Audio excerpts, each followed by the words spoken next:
Okay, so here's the story. 2 days ago, I was just organizing stuff and doing things for like my plans on what I'm gonna do after the quarantine.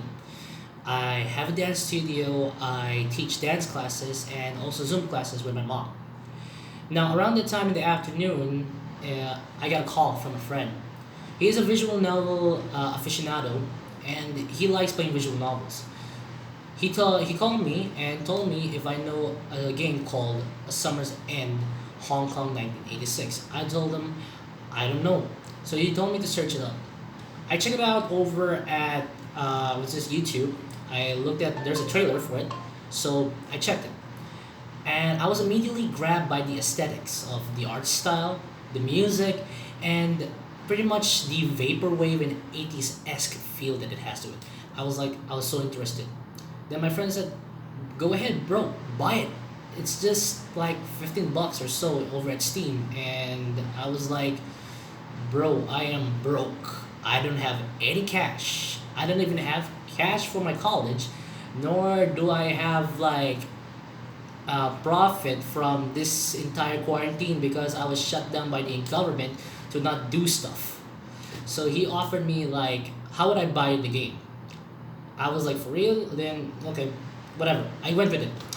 So as much as I wanted to get it on Steam, I told him to buy it at itch.io, the whatever that site, that secondary site where the games were also set off, itch.io, whatever. Because and I have an account over there, but I never actually like buy some games. I only got like those freebies over there. So I was like, okay. Now the reason why I went for that is because my PC was currently on my main PC was like currently on hold as I'm doing a lot of jobs. So I tucked in doing it, playing the game on my study PC here. It's running on Linux base, so that's one thing. So I got the game, and was this? I installed it with the Linux based program it actually has for it, and that's about much I can say about it. So I installed the game. I added that patch it has. I don't know why there was that patch until I progressed to the game. I was like, oh, okay, that's a patch. All right. So when I got into the game, I was greeted by the menu, and the menu, oh my god, it blew me by the same music that I heard from the trailer, and I was like, I mean, it's the same music, but hearing it again, it was like, yo, with the aesthetic, with the TV, like, so the selection of the like, with your menu when you're playing that, yada yada, so and so. So I started the game, and it was quite slow at the start. The music was great. If I had to say anything about this game, it's the soundtrack. It's so good. I'm a sucker for this 80s vibe and this is vaporwave feel because as a choreographer and a dancer, I dive into a lot of musics, and this was something that I actually like. So, anyways, the story was pretty slow at the start, but it picked up its pace. Okay, I'm not much of a visual novel reader myself, as I only played games like Phoenix Wright Ace Attorney and what do you call this one? What's a game? Danganronpa. There are two I also play like Valhalla and Coffee Talk, but I never progressed there much. But I'm thinking of progressing it sometime or so. So, anyways, as I was playing through the game, I met the first thing I saw was Michelle. Michelle, okay, she was that quiet character that you can see pretty much on the controls of with the mom and so more of herself trying to be fitting in within how she would like to walk her path. But then she meets this girl, Sam. Sam, she's like the total opposite of Michelle, and the way she is just screams differently towards how they are. So once I played through the story, these two characters were literally like I don't know what to say, like There's a lot. There's a lot to say about these characters, and I love them. I love these characters. I love both Michelle, Sam, and heck, even the characters that aren't on screen, like Cecilia and Joey, and those at those places.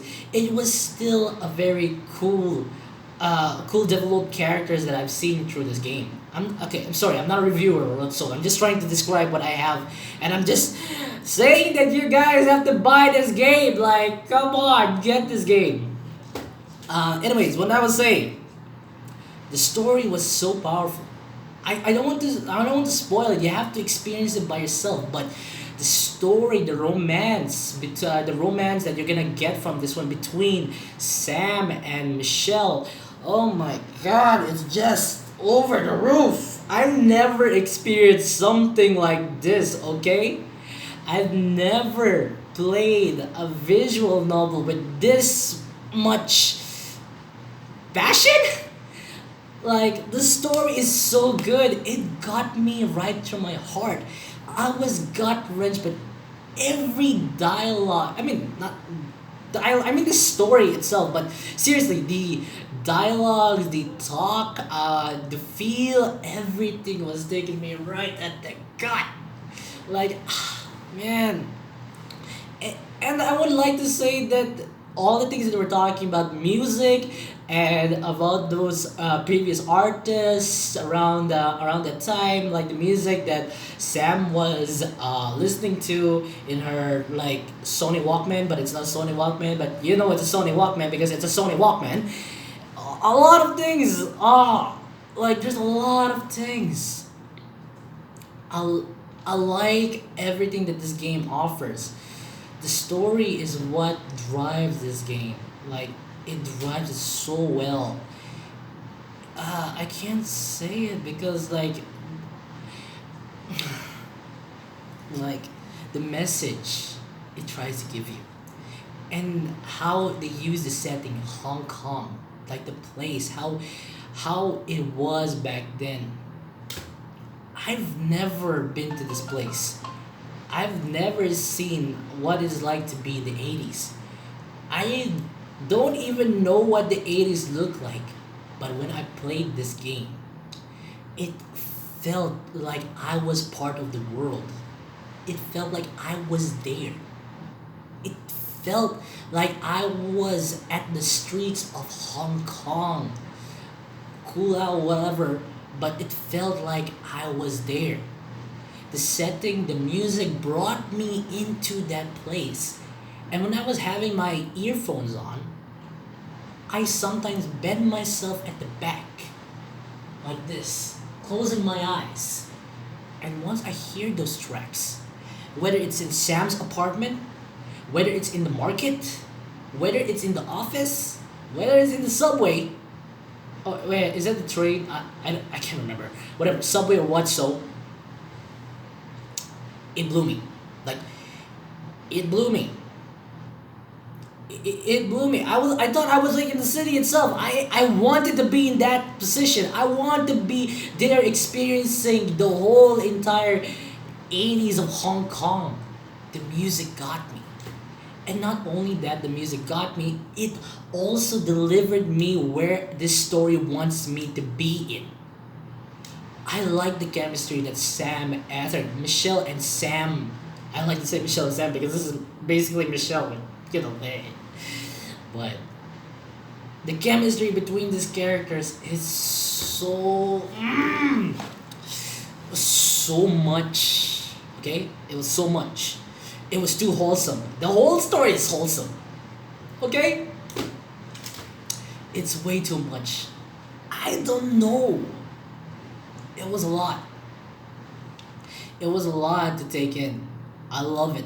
I love everything about what this game had to offer. And like the story and the message, I take that by the word. Like, yeah, freedom of speech comes with a price. And that's, as of today, yes, like in the entire world right now that we are in, there's a price if when it comes to that. Like whatever the message it was like given the end over there. I mean, I can't fully recall what I have seen, but I know what it was delivering, and it did deliver well. I'm just trying hard not to spoil it, but seriously, this is a game you got to experience by yourself, and it's an LGBTQ visual novel because the main characters here, Michelle and Sam. Sam is basically the girl being more interested with the Michelle, and by all means, it was done pretty well. It was done pretty well, I gotta say. Now, um, for what I can say about this one is that this story made me cry. Okay, it made me cry. Like I felt every bit of the emotion and tension that's happening within these characters. And I'm not like I don't usually, I mean, like, I watch anime and stuff, but I never got into those genres much. But seeing here with this, it made my heart like oof. Like I felt every bit of moment I got from it. Okay, every moment I got from it. The chemistry, the emotions, the sadness, the heartbreaking, the loving, whatever the care was going into here, it was freaking strong. I love it. I recommend it a lot. And if you really, really want a good story, and a story that can brighten up your time, even when it's stressful or like, if you're getting frustrated or something, this game is something that you have to try. I'm begging you to get this game. It's really good. As someone who played a visual, as someone who is not that big much on visual novels and all, even though I played like Ace Attorney in those games, this put me on spot. And I really wish there was more to this because this felt short, but it was quite the story. Now, as I said, I was gifted. This game was gifted to me, but I'm willing to buy this on my main computer for Steam. Once I get on the rolls, this game motivated me to like push things a very bit further after the quarantine. Okay, I'm telling you, if anything, if anything, this is the first game I'm getting after the quarantine. I'm gonna fund over my money. I'm gonna get for my college, whatever. I don't know how long it's gonna take, but for this game, I'm gonna buy it over at Steam. I would buy millions of it. It's one of the best games I've played ever in 2020. Period. I cried. I freaking cried at the end, man. I don't know what else to say. It's just that the game is so good. Like, props to Oracle and Bone for developing such a beautiful game. And I actually commend them for the message they were giving out on this game. I'm not a reviewer. I'm just giving my thoughts, unfiltered, and it's raw over here. And I'm saying this because it's a game that you have to take. A game you need to play in order. If you want a good love story, this has a good love story, in my opinion, and it's one of the most beautiful games I've ever played in this month or anywhere around this time. It's really beautiful. There's no voice acting. It's just plain old text, pictures, and song, like the OSTs, and that's it. There's a lot of things you would get from this if you know much about the 80s. Like I knew about the musics that Sam had on her cassette. I would pretty much love to hear it. Was just to hear it again because that playlist is pretty good. I gotta say, it's a really. I mean, you can find it over in Twitter, as I've seen there in their Oracle and Bones Twitter page. If you're interested, go ahead, listen to that. You'll like it. Man, the 80s vibe, everything about it. I love it. Like, I really do love it. Now, Oracle and Bone, if you got this far, please, I beg of you, continue doing what you're doing, guys. Because this game made me want more of the place. I was like, it just felt short. Like, I know it feels kind of short, but I love it. I just love it. Please make more. Make more. I don't know. Continue the story. Make Cecilia or whatever. I don't know, but I love the setting. You guys made a definite job on this. The message was strong. The love story was deep. I love every second of it. Thank you for everything. Thank you for that game. Thank you for making me smile. Thank you for giving me this wholesome, heart wrenching journey of a story. I love the setting. I pretty much want to go to Hong Kong right now, but you know how the troubles are there. So yeah, this is all I can say. This is all my thoughts. Thank you.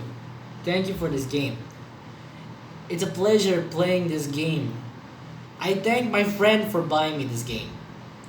And I'm willing to buy this after this whole quarantine is done. This is the first game I'm ever gonna buy on Steam of this day. Of all things, thank you. Thank you for this game. Love you guys. Thank you for all of it.